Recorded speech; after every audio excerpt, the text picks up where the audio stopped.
ঠাকুরগাঁয়ে বালিয়াডাঙ্গিতে ছাত্রলীগ নেতাকে দেখতে গিয়ে যুবলীগ নেতা ও আওয়ামী লীগের নেতা আটক।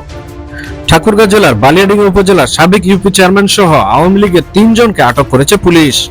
গত 12 ফেব্রুয়ারি বুধবার সন্ধ্যা থেকে 13 ফেব্রুয়ারি বৃহস্পতিবার দুপুরের মধ্যে তাদেরকে আটক করা হয়। আটককৃত ব্যক্তিরা হলেন বালিয়াডাঙ্গি উপজেলার দুয়াশিয়া ইউনিয়নের সাবেক ইউপি চেয়ারম্যান ও উপজেলা আওয়ামী লীগের সাবেক যুগ্ম সাধারণ সম্পাদক মোখলেসুর রহমান চৌধুরী, বালিয়াডাঙ্গি উপজেলার পারিয়া ইউনিয়ন যুবলীগের সাধারণ সম্পাদক হুমায়ুন কবির এবং নিষিদ্ধ ঘোষিত ছাত্র সংগঠন ছাত্রলীগের পারিয়া ইউনিয়নের 4 নম্বর ওয়ার্ডের সাধারণ সম্পাদক সবুজ মিয়া।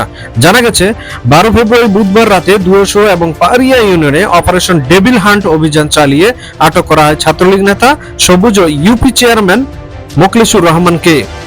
13 ফেব্রুয়ারি বৃহস্পতিবার দুপুরে থানা পুলিশ আটক 2 জনকে আদালতে পাঠানোর আগে দেখা করতে আসেন যুবলীগ নেতা হুমায়ুন কবির। দেখা করে ফেরার সময় থানার পাশে একটি ক্লিনিকের সামনে থেকে তাকে আটক করে থানা পুলিশ। বালিয়াডাঙ্গি থানার ভারপ্রাপ্ত কর্মকর্তা ওসি শওকত আলী সরকার জানান, আটক 3 জনের মধ্যে ছাত্রলীগ ও আওয়ামী লীগ নেতাকে বিভিন্ন মামলায় গ্রেপ্তার দেখিয়ে আদালতে পাঠানো হয়েছে। পরে আটক যুবলীগ নেতাকে আগামীকাল 14 ফেব্রুয়ারি শুক্রবার সকালে আদালতের মাধ্যমে কারাগারে পাঠানোর ব্যবস্থা করা হবে।